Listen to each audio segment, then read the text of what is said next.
Hi, welcome to my channel. उम्मीद करता हूँ सब लोग आप ठीक ठाक होंगे। ठीक है, और वैसे भी ठंड का मौसम चल रहा है तो आप लोग भी घर में बैठे होंगे और जो आग जला के बैठे होंगे, ठंडी का मज़ा ले रहे होंगे। ठीक है, सेक रहे होंगे हाथ को। तो आज की जो मेरी कहानी है वो गांव से ही जुड़ी हुई है। ठीक है, तो आज मैं बताता हूँ ये स्टोरी क्या है एग्जैक्टली। और हाँ, मैं आपको बताना चाहता हूँ कि कच्चे कान वाला जो मैंने आपको पहले कहानी सुनाई थी उसके ऊपर भी कुछ अपडेट आने वाला है। तो मैं आपको थोड़े दिन में उसमें भी उसके लिए उसका भी एक वीडियो बना के बताऊंगा, उस कहानी के ऊपर भी। अभी आज जो कहानी है थोड़ी अलग है, मैं आपको बताता हूँ। ये एक्चुअली एक सबक सीखने वाली कहानी है। ये भी एक्चुअली बोल सकते हो रियल कहानी है, लेकिन सबक सीखने वाली कहानी। लेकिन ये जस्ट थोड़ा मतलब आप बोल सकते हो थोड़ी इमेजिनेशन वाली भी है, लेकिन सीख देने वाली कहानी है। मैं आपको जो बता रहा हूँ ये कहानी कुछ ऐसी है कि इस कहानी जो है ये है कामचोर बेटों के लिए। जो कामचोर बेटे होते हैं जो काम नहीं करते उनके लिए। तो होता क्या है कि तीन कामचोर एक गांव रहता है। अब वो गांव कहीं भी हो सकता है, चाहे वो कहीं भी आप ले लें। एग्जाम्पल आप चलो कहीं भी इंडिया में कहीं भी होगा, गांव एक होगा। वो गांव में एक खेती होती है और खेती की ज़मीन रहती है। तो एक आदमी रहता है जिसके पास खेती की ज़मीन रहती है। ठीक है, और उस खेती की ज़मीन में आपको बता देता हूँ। ठीक है, तो होता क्या है, खेती की ज़मीन रहती है। ठीक है, उस खेती की ज़मीन का मालिक वो आदमी रहता है और उसके 3 बेटे रहते हैं। ठीक है, और वो तीनों बेटे जो रहते हैं ना बहुत ही कामचोर रहते हैं। मतलब बोला जाए तो तीनों जो है, मतलब हंसने को मुझे आ रहा है लेकिन तरह आप लोग को बता देता हूँ कि सच्चाई क्या है। वो तीनों जो है बहुत ही कामचोर रहते हैं और तीनों बहुत ही बोलते हैं ना बातों नहीं रहते। मतलब ऐसा रहता है वो बात ही करते रहते हैं, बड़ी बड़ी बातें करते हैं, हम ये कर देंगे वो कर देंगे, सिर्फ बोल बचन रहता है उन लोग का। और तीनों बैठ के बस सारा दिन बस गप्पे हाँकते रहते हैं। और क्या करते हैं, जो उनके जो बाहर ऐसी जो गांव में चौपाल में जो लोग बैठते हैं उनके साथ में बैठ के बस मतलब एक बोलते हैं ना ये करते बस इसकी इंफॉर्मेशन, इसने गांव में क्या किया, उसने क्या किया है, इसका क्या चल रहा है, बस वही सब काम करते हैं। और जो बाप रहता है बेचारा बहुत मेहनत करता है। ठीक है, वही एक क्या करता है, वो तीनों बेटों को खेती करके खिलाता रहता है। अब होता क्या है, बाप बहुत परेशान हो जाता है खेती कर करके। फिर एक दिन क्या आता है कि बेटे लोग देखते हैं कि बाप की थोड़ी तबीयत खराब हो रही है। ठीक है, फिर एक दिन ऐसा होता है कि बाप की जो है बहुत ज़्यादा तबीयत खराब हो जाती है, मतलब ऐसा होता है। तो बाप फिर क्या होता है कि थोड़ा ये बिस्तर पे लेट जाता है, बोलता है कि मुझसे अब ज़्यादा काम नहीं होगा, बेटो तुम लोग कुछ देख लो। लेकिन होता ऐसा है कि ये तीनों जो रहते हैं, इन तीनों को फिक्र ही रहती है। तीनों बोलते हैं ना बैठ के खाने वाले रहते हैं, तो करे तो क्या करे। तो बाप क्या करता है, फिर बोलता है कि ठीक है, बहुत मतलब जब तबीयत खराब हो जाती है तब लास्ट में इन लोगों को बोलता है, बुलाता है तीनों बेटों को, बोलता है कि देखो मेरा कभी भी कुछ भी हो सकता है, मेरा बहुत तबीयत खराब होगी, मैं चाहे मर भी सकता हूँ, लेकिन मैं तुम तीनों के लिए एक अच्छी खबर लेके आ रहा हूँ, लेके आता मतलब बताता हूँ तुम्हारे को अच्छी खबर क्या है। तो बेटे एकदम ध्यान से सुनते हैं, अरे बाप अच्छी खबर सुना रहे हमारे लिए, तीनों के लिए, क्या हो सकती है, ज़रा ध्यान से सुनते हैं। तो बाप बोलता है, देखो ये जो अपनी जितनी ज़मीन है इसमें मैंने बहुत पहले एक राजा का मुझे खजाना मिला था एक जंगल में। ठीक है, वो खजाना बहुत सारा था, बहुत ज़्यादा था मतलब। तो उसको मैंने इसमें जो है छिपा दिया है इस ज़मीन के अंदर। और इस ज़मीन में जो खजाना है वो इतना ज़्यादा है कि आप लोग सोच नहीं सकते। लेकिन वो खजाना ज़मीन में किस हिस्से में है वो मुझे मालूम नहीं।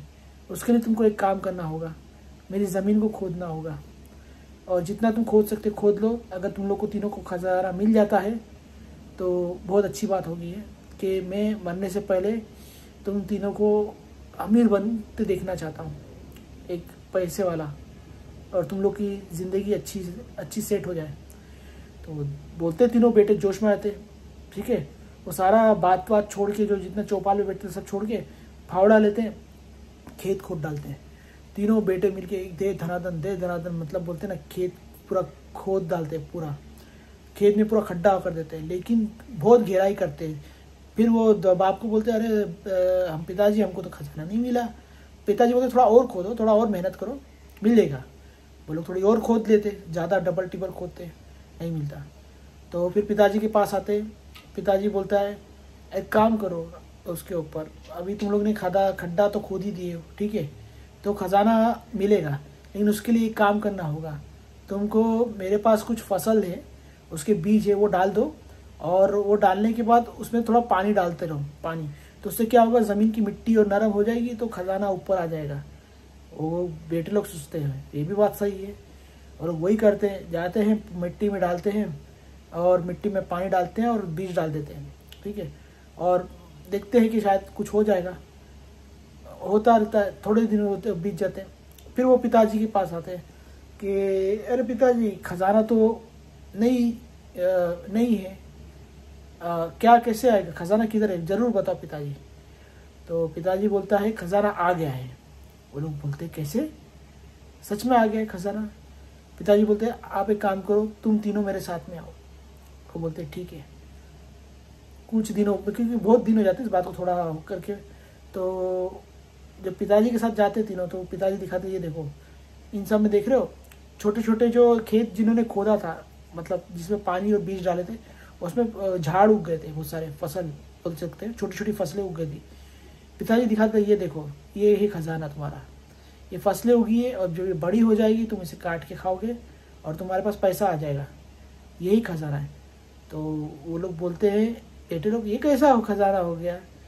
पिताजी बोलते हैं देखो, मैं तुमको यही सिखाना चाहता था, मुझे पता था तुम लोग तीनों मेहनती नहीं हो, लेकिन तुम लोग को मेहनत में, अगर मैं ऐसा बोलता था कि तुम लोग मेहनत करो, ज़मीन खोदो, खेती करो, तो तुम लोग नहीं करते थे, लेकिन तुम लोग ने खजाने के लालच में पूरा खेत खोद दिए, और तुमने उसमें पानी भी डाल दिए, और उसमें तुमने बीज भी डाल दिए, और वो फसल भी बन रही है।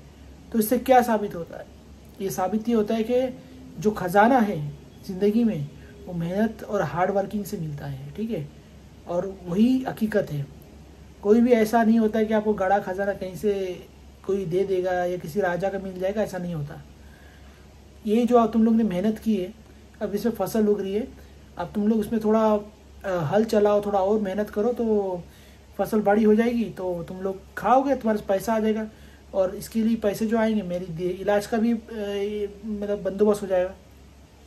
तब तीनों बेटे समझ जाते हैं कि ये जो आपने झूठ बोला था पिताजी ने, एक्चुअली वो उन तीनों को सबक सिखाना था, तीनों को बताना था कि जो होता है मेहनत से होता है, ऐसे शॉर्टकट से नहीं होता, बैठ के बस एक जगह पे बस बैठ के बातें करते रहेंगे, उससे नहीं होता, कुछ करना पड़ता है, मेहनत करना पड़ती है। और उन्होंने उसका तभी अंदाज़ा मिला कि जब फसल होगी, उनको भी रियलाइज़ हो गया कि तीनों को, कि जब उन्होंने मेहनत किया, फावड़े किया, तो उन्होंने बड़ी एनर्जी के साथ में, मतलब खजाने के लालच में कर दिए थे, मतलब ज़मीन खोद दिए थे। अगर उनको ऐसे बोला जाता था सीधे सीधे कि भैया आप काम कर लो, ज़मीन खोद दो, तो वो लोग नहीं कर सकते थे, ठीक है, तो वो लोग नहीं करते थे। मतलब कैसा है कि उनका जो एटीट्यूड ही ऐसा था, तब उनको समझ में आता है उनका एटीट्यूड कितना गलत था इस मामले में, और उसकी वजह से उनको सीख मिल जाती है तीनों बेटों को कि जो पिताजी बोल रहे सही बोल रहे। अभी पिताजी की तबीयत खराब हो गई, अभी हम तीनों मिलके जो है इसमें हल चलाएंगे और खेती करेंगे, और पिताजी की बात को हम फॉलो करेंगे। तो मॉरल ऑफ द स्टोरी यही है कि मेहनत करना पड़ती है कोई भी चीज़ के लिए। खजाना मेहनत से मिलता है, हार्ड वर्किंग से मिलता है, मतलब जो लाइफ में बनता है, ना कि किसी शॉर्टकट से, और ना ही बैठ के बोलते ना बैठे बैठे आ जाएगा, ऐसा नहीं होता। दूसरी बात है, ये जो मतलब ये जो तीनों बेटे थे, ये सबसे बड़े बातूनी और कामचोर थे, लेकिन इस इंसिडेंट हो, मतलब ये जो उनके पिताजी ने जो ये प्लान किया, उसके बाद वो बोलते ना, मतलब ये उनको सीख मिली। तो हम लोग को भी लाइफ में ये सीख मिलती है कि हम लोग भी जो है इधर उधर अपना टाइम पास ना करें, इधर उधर फालतू की बातों में, फालतू की बकवास में ना करें।